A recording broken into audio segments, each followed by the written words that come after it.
Ingeniería Ambiental por la UNAM, obtenido en el año 2013, así como un postdoctorado en el área de nanociencias y nanotecnología.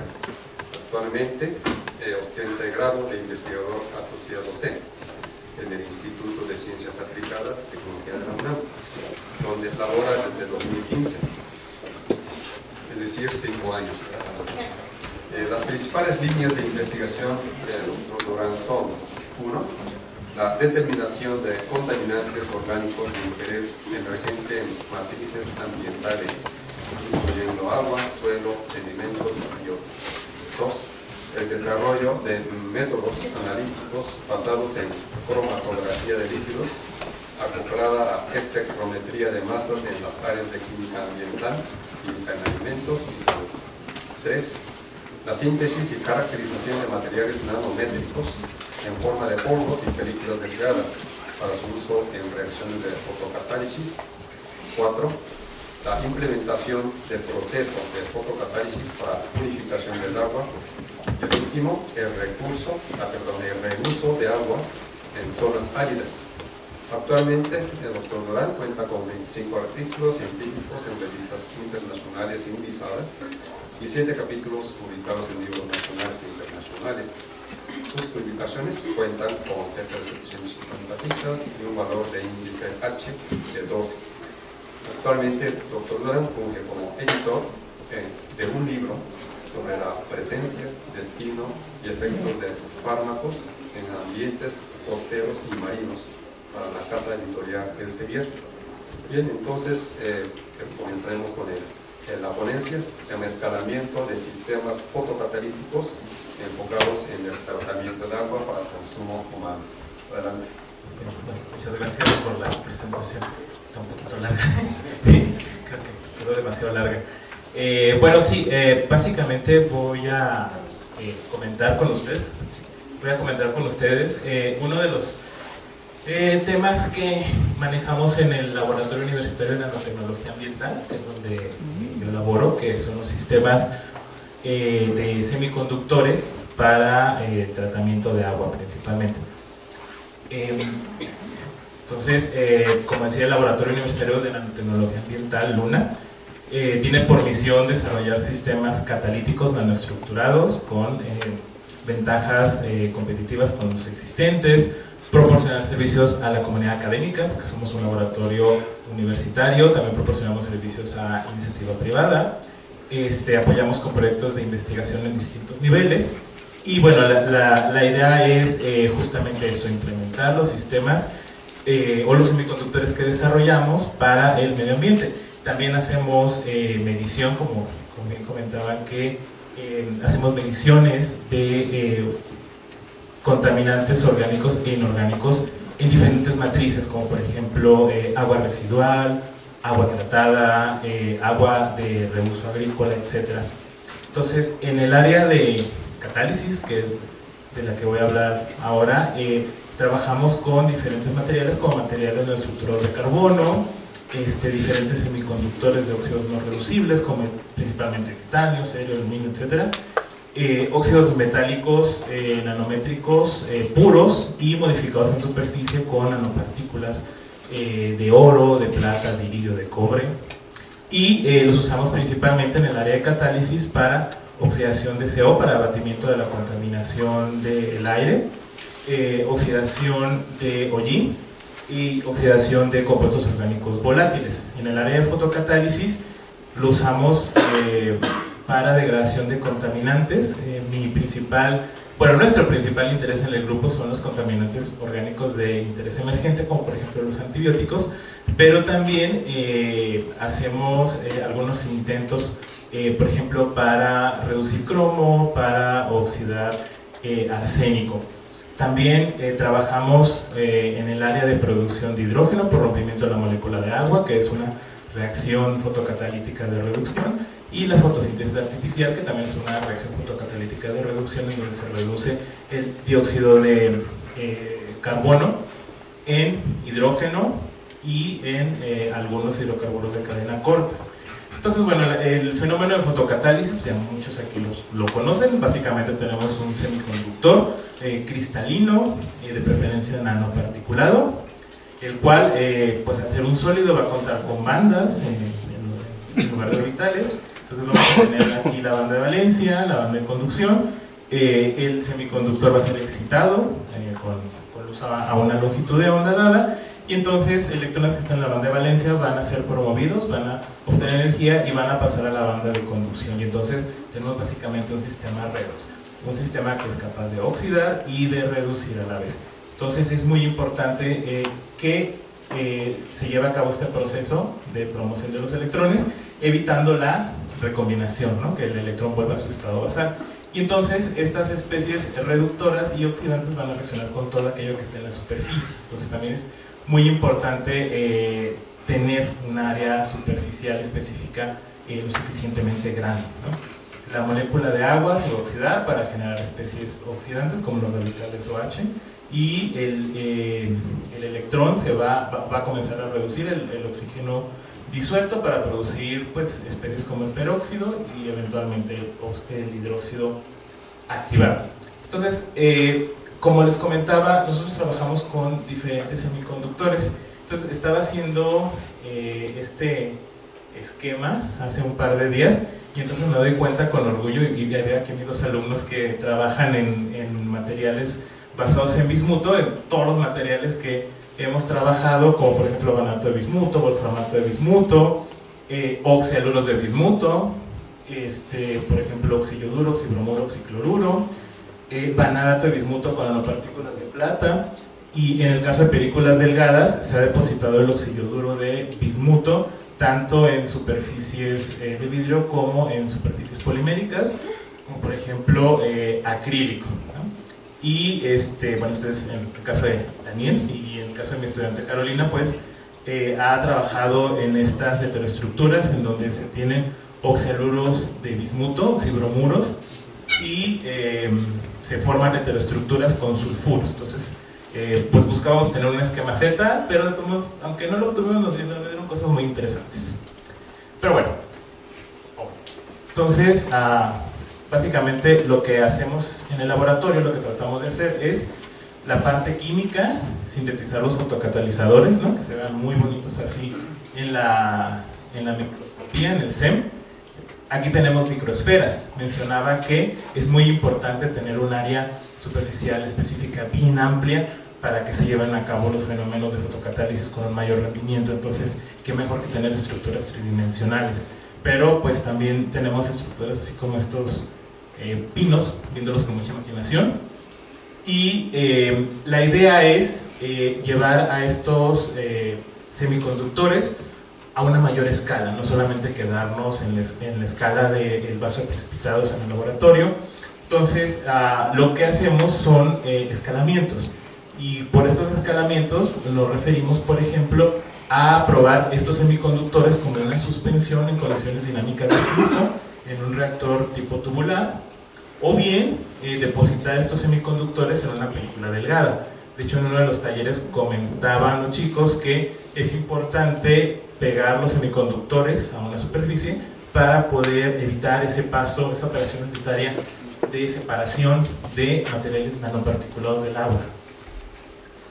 Entonces, hablando de escalamiento, pues ¿qué es el escalamiento? Es el proceso mediante el cual se desarrollan puntos de operación y medidas de operación que son importantes para llevar a cabo una operación unitaria o una serie de operaciones unitarias, ¿no? Entonces, por lo general se usa para ir de menor a mayor, así como el pececillo que va de una pecera chica a una grande, pero bueno, también se puede usar para el sentido contrario. Entonces, este proceso debe de ser sistemático, o sea, debemos de tener una serie de piedras que nos ayuden a cruzar este río, no necesariamente pasar de la escala de vaso precipitado a la escala de microplanta, ¿no? O planta piloto. Eso sí, pues es una locura, es caer en el error muy fácilmente. Entonces hay que ser sistemático y desde luego hay que someterse a la comprobación de hipótesis adecuadas. Y eso lo hemos visto últimamente cuando desarrollamos materiales semiconductores, cuando uno comienza a desarrollar toda una serie, una plétora de materiales, y entonces los empiezas a probar todos y dices, bueno, ¿qué diferencia hay entre uno y otro? Entonces es ahí importante desarrollar las hipótesis adecuadas, desarrollar los diseños de experimentos apropiados para determinar cuáles son los parámetros más importantes en la síntesis para que nos dé un semiconductor adecuado, y una vez se comprueban entre diferentes semiconductores, les salen las pruebas de hipótesis apropiadas. Entonces, no hay que dejar de lado el diseño de experimentos, yo creo que es sumamente importante en la parte de escalamiento. Y bueno, vamos a tener muchos retos que seguramente ya vieron aquí cuando escalaron, como por ejemplo pues cambios de presión, cómo vamos a bombear el agua va a venir por gravedad o lo tenemos que bombear, la capacidad de la bomba, las propiedades hidráulicas, muchas veces se da por sentado incluso hasta los cambios de presión. Por ejemplo, vamos a rellenar el reactor tubular, pero bueno, vamos a tener una caída de presión, ¿no? Entonces, ¿qué hacer en esos casos? Reglas de seguridad. Sí, podemos planear un reactor que sea de vidrio, pero va a ser muy fácilmente rompible. ¿A dónde lo vas a poner? ¿En una comunidad remota? ¿En un lugar donde haya niños jugando? Entonces, bueno, reglas de seguridad y ajuste. Es muy importante también hacer ajustes de modelos y simulación, y eso principalmente para tratamientos de agua es muy importante contar con los modelos hidráulicos adecuados para saber cómo es que se va a mover el agua. En el caso de reactores tubulares que son empacados con pequeñas piezas que tengan al semiconductor, al fotocatalizador, para hacer la caída de presión, vamos a tener espacios muertos, espacios desperdiciados, por donde va a pasar la luz. Entonces la fotocatálisis heterogénea, como es un fenómeno hidráulico de superficie, también de aprovechamiento de los fotones, son muchos los factores. Y bueno, también tenemos que tener en cuenta el grado de maduración de la tecnología que estamos desarrollando. CONACYT muy amablemente nos hace llegar este tipo de tablas, ¿no? Promovidas por los Estados Unidos, las tablas de Technology Readiness Level, que van del nivel 0 al nivel 8 de maduración tecnológica. El nivel 0 es donde la verdad nos sentimos muy cómodos, es investigación básica, desarrollar artículos científicos, en donde vemos para dónde se mueve el electrón, algo sumamente útil. O por ejemplo, para un semiconductor dado queremos sintetizar, queremos ver cuáles son los parámetros más importantes de la síntesis. Entonces, pues tenemos que hacer un diseño de experimentos, exploramos ese diseño de experimentos, hacemos sintetizado, hacemos un centro de compuesto que nos encanta, y luego ya publicamos, todos somos muy felices, ¿no? Luego viene la investigación aplicada, en donde se observan y se reportan los principios, validación del concepto, las famosas pruebas de concepto, los modelos, las simulaciones, los estudios a escala de laboratorio. El nivel 4 del TRL es el desarrollo tecnológico, la validación de los componentes ya juntos. En el caso de la planta, por ejemplo, la absorción seguida de la fotocatálisis, ¿no? Un calentamiento, calentamiento, absorción, fotocatálisis, las 3 operaciones unitarias en un prototipo, y ya comenzar a ver un desarrollo de tipo comercial. Y CONACYT nos hace el favor de nada más darnos como 50,000 pesos, ¿no? Si lo dejamos aquí, entonces nos insta a ir hacia esta zona oscura en la demostración tecnológica, desarrollar ingeniería en condiciones relevantes a la operativa, es decir, ¿a dónde vamos a llevar la planta? ¿Va a ser una comunidad? ¿Vamos a tratar agua de pozo? ¿Cómo vamos a quitar los sólidos que vienen inicialmente? ¿Qué tal que tiene sulfuros? ¿Qué tal que tiene cloruros? ¿Cómo los vamos a quitar? ¿No? ¿Cómo los vamos a remover? Porque pues, en realidad la fotocatálisis no tiene efecto sobre ellos. Entonces viene la demostración del modelo beta, comisionamiento del sistema y finalmente la operación del sistema. Ya tenemos una tecnología formal que está lista para el mercado con los sistemas operativos adecuados en el caso de que haya automatización. Por lo general, pues digamos hasta el nivel 5, un prototipo a un nivel escalado en condiciones reales, o por lo menos esa es la historia que les vengo a contar. Entonces, en el caso de sistemas fotocatalíticos, tenemos que hacernos varias preguntas antes de iniciar. ¿Qué proceso vamos a escalar? ¿Tratamiento de agua residual? Tratamiento de agua para su potabilización, que es potabilización también. vamos a escalar la producción de hidrógeno, fotosíntesis artificial, algún proceso de química fina, como por ejemplo reducción de alcanos a alquenos, exactamente qué es lo que vamos a hacer y dónde lo vamos a poner, en qué parte de un sistema de tratamiento de agua residual se pondría un proceso de fotocatálisis. Desde luego en el influente no, en el influente del tratamiento primario, del tratamiento secundario tal vez. ¿Cuál es la fuente que vamos a usar de luz, ¿no? ¿Cuál es el problema que vamos a resolver?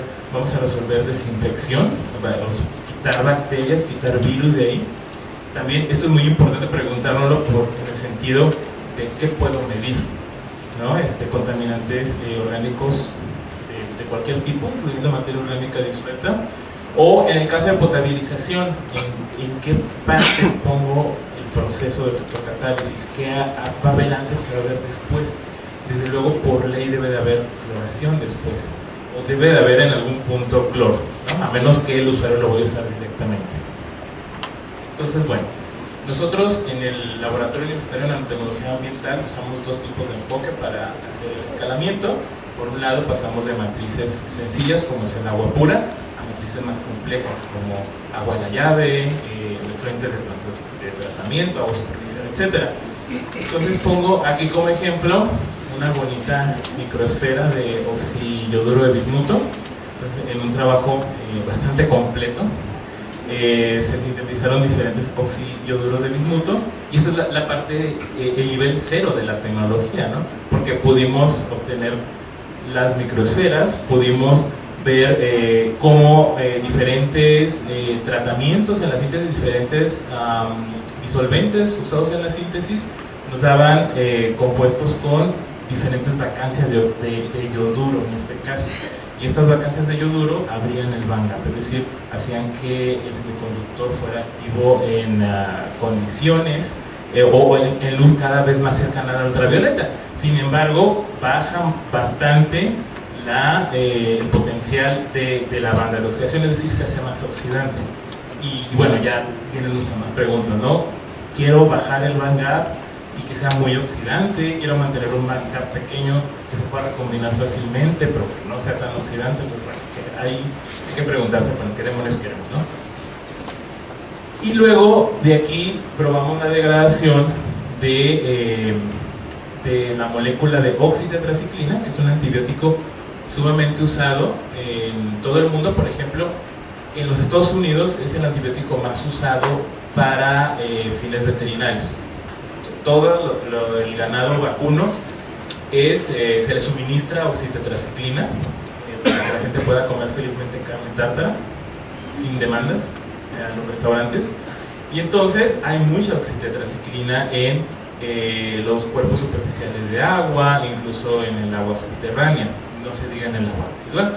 Y desde luego, al ser un antibiótico, pues los sistemas biológicos de tratamiento no están diseñados para removerlo al 100%, ¿no? Quienes sean químicos verán que la molécula pues se ve bastante estable, ¿no? Son 4 anillos aromáticos y luego por aquí OH, equilibrio cetoenol, una amida, etc., ¿no? Entonces, bueno, vemos que por fotólisis básicamente no se degrada absolutamente nada en agua pura, usando luz visible, pero que las microesferas sí salieron muy buenas para degradar a esta molécula. Pues desde luego son estructuras 3D, hay mucha área superficial, son bastante oxidantes los huecos que generan. Entonces, bueno, todo bastante bien. Pero ahora, ¿qué pasa cuando complicamos la matriz?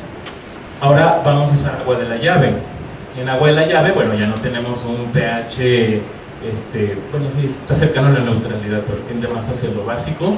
Ya tenemos una conductividad eléctrica que va a estar dada por una serie de sales que pueden intervenir en nuestro proceso de fotocatalítico, como por ejemplo el bicarbonato y el carbonato, que van a ser scavengers, van a predar a los radicales OH que se formen. Y aparte vamos a tener, ¿dónde está el carbono orgánico total? Aquí está, carbono y nitrógeno totales que van a estar igual predando a la molécula, ¿no? La molécula objetivo. Y aparte, por lo general, en estas pruebas nosotros felizmente usamos 30 miligramos por litro. Es un chorro. Generalmente ya cuando se someten los artículos a revisión, pues la primera pregunta es, bueno, ¿pero por qué usas tanto? Entonces aquí ya reducimos a 50 microgramos por litro, entonces lo redujimos casi 1000 veces. Vemos que hay un comportamiento muy parecido. Uno pensaría, bueno, al reducir 1000 veces la concentración, pues yo esperaría que la cinética de degradación fuera así. Entonces, ¿qué quiere decir esto? Quiere decir que hay un efecto de la matriz. Estamos hablando de una matriz tan sencilla como el agua de la llave. Imaginen ahora, por ejemplo, agua superficial, agua subterránea o un efluente de una planta de tratamiento de agua residual. O, por ejemplo, ahora que está iniciando la primavera, remover microcistinas de agua que viene del sistema Cuxamal. Tenemos una molécula modelo que es muy de nuestro interés, pero es una matriz muy compleja. Luego, como decían también en el taller, quitar esta operación unitaria para remover el sólido de la matriz líquida. Bueno, siempre se puede tener un ultracentrífugo gigante, pero también es bueno hacer un depósito del semiconductor sobre una superficie, es decir, hacer películas delgadas. Entre más delgada la película mejor, hasta cierto punto, ¿no? Porque si la película es muy gruesa, entonces se va a desmoronar muy fácilmente, pero si la película es muy delgada, comenzamos a tener efectos de confinamiento cuántico, entonces el band gap empieza a subir y empieza así. Entonces, un ejemplo que usamos, hablando de oxígenos duros de bismuto, es el que desarrolló Daniel, por el método SILAR, que es básicamente una especie de dip coating en el cual un sustrato de vidrio se sumerge en los precursores de bismuto y de yodo con lavados intermedios, y entonces se van haciendo depósitos en el sustrato, ¿no? Depósitos de bismuto, luego el depósito de yodo, y esto se va eventualmente oxidando. Entonces es una reacción muy espontánea la formación de oxígeno duro de bismuto. Ahí está.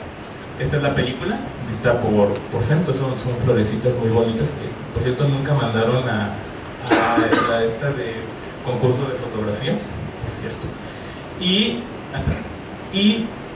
hay un relieve bastante consistente en la película. Entonces también es muy importante tener un relieve, porque esto es lo que confiere área superficial a la película. Entonces, cuando nosotros pasamos de una nanopartícula que está libre, flotando en el agua, a una película delgada, perdemos mucha área superficial. Entonces, es más o menos como con la matriz. Estamos disminuyendo la concentración inicial del compuesto orgánico, pero estamos haciendo más compleja la matriz. Y en este caso, aparte de hacer más compleja la matriz, le estamos quitando área superficial específica al semiconductor, ¿sí?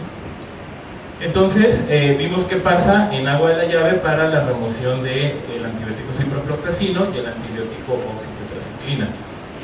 Tras 4 horas hay degradaciones de entre el 40 y el 50%, pero bueno, consideramos que es película delgada, que es agua de la llave. Luego, estas películas delgadas se llevan un poco más allá, porque iniciamos con vidrio, pero queremos que sean, aparte, materiales más baratos, más sencillos de transportar, menos peligrosos durante la operación, durante la instalación. Entonces, la idea es soportar estos fotocatalizadores sobre superficies plásticas. Entonces, burdamente dibujado en la superficie de policarbonato o polimetilmetacrilato, se recubren con una capa protectora, y entonces se pone el semiconductor. En este caso nosotros, bueno, ya lo están haciendo con oxígeno duro, pero nosotros iniciamos con una heteroestructura de óxido de titanio y óxido de plata.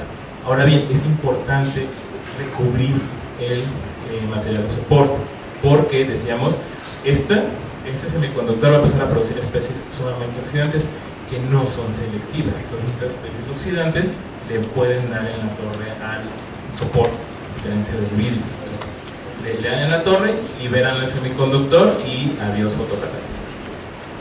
Entonces, bueno, eso es muy rápidamente, nada más para demostrar un IR del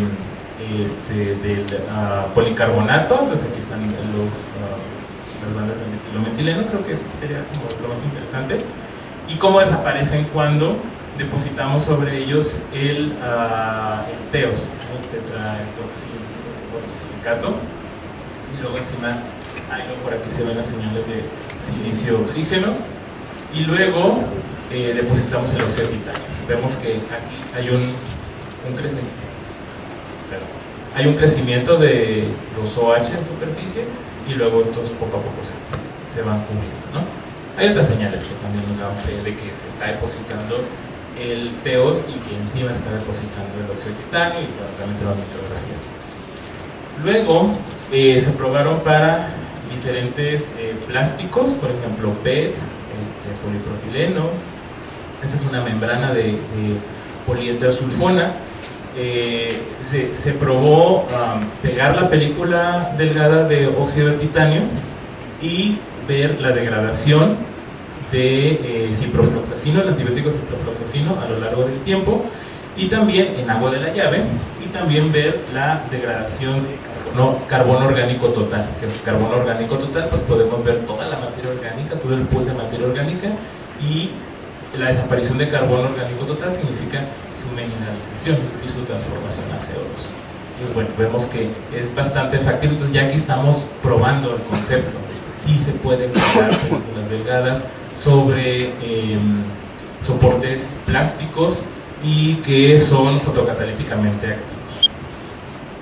Entonces, vamos al enfoque 2. El enfoque 2 es el escalamiento a hacer un reactor más grande, ¿no? Entonces, comenzamos con el diseño de un reactor a escala de laboratorio, en donde se evalúan a los fotocatalizadores en condiciones dinámicas de flujo, es decir, ya no tenemos el vaso de precipitado, o sea, ya sigue siendo un batch, pero pues no tan estrictamente hablando, sino que pues, son condiciones dinámicas de flujo. Entonces tenemos una caja, dentro de la caja hay una serie de tuberías como una especie de serpentín por donde se va a bombear el agua. Entonces aquí tenemos la bomba, se bombea el agua, entonces va a pasar hacia arriba y luego se va a estar recirculando. Entonces, es un batch en su estricto, pero en condiciones dinámicas de flujo. Y aquí en medio van a estar lámparas pueden ser de luz negra, 365 nanómetros, o puede ser luz visible. Este es el reactor. Bueno, se ve más bonito los modelos. Este es el reactor. Aquí están la entrada, la salida. Aquí están las lámparas. Por dentro están los tubos. Estos tubos de aquí son un poquito diferentes a los serpentines que mostraba al principio, porque la verdad a mis estudiantes se les ocurrió la brillante idea, porque mis estudiantes son muy brillantes, les presumo, de poner estos soportes pegados en forma de álabes. Bueno, probaron en modelaciones hidráulicas, probaron varios modelos. ¿Para qué? Para favorecer la turbulencia del flujo cuando pase por el tubo. Entonces hay una mayor turbulencia, hay una mayor transferencia de masa entre la solución y el semiconductor. Entonces podemos de cierto modo disminuir un poco la pérdida de área superficial específica. Entonces al final llegamos a un tubo como este, donde dentro hay un álabe que tiene depositado en su superficie. El álabe es de polipropileno, en teoría, y sobre él está depositado el óxido de titanio. Este es el modelo final del álabe. Hicieron su CAD, hicieron su cinética de degradación.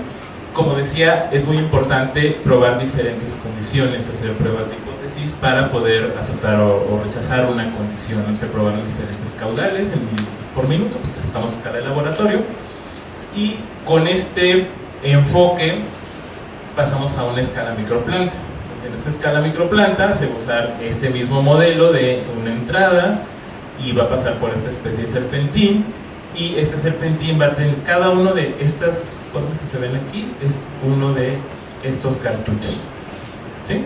Entonces vamos a tener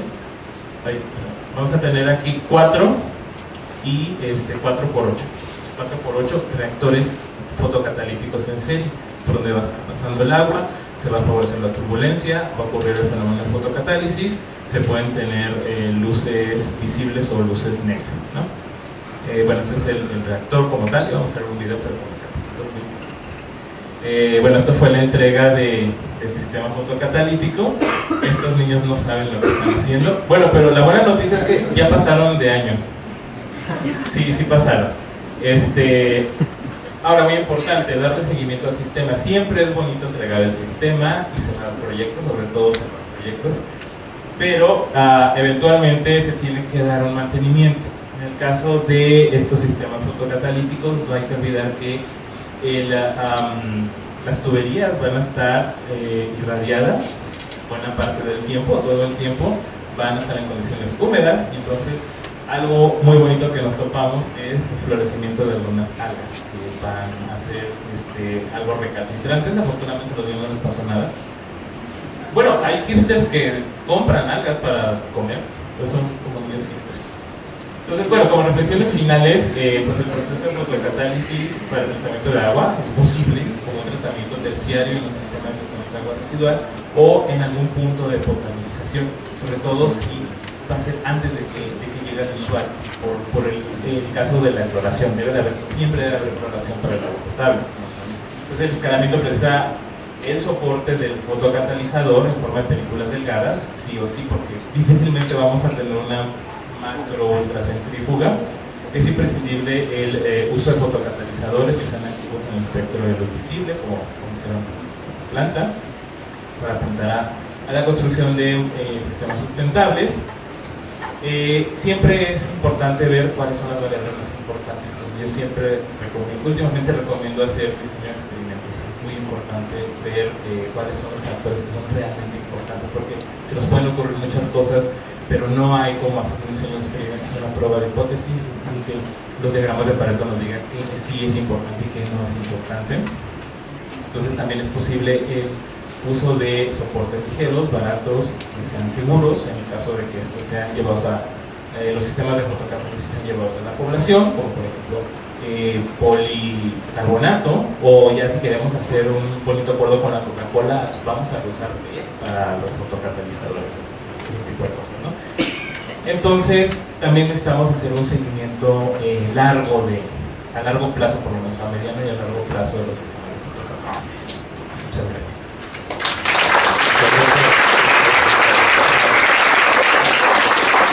Por cuestiones del tiempo, nada más una pregunta de momento, aunque yo creo que cuando terminen los tres invitados puede haber más tiempo. Una pregunta, no lo dejamos para después. Bien, pues muchas gracias. Gracias.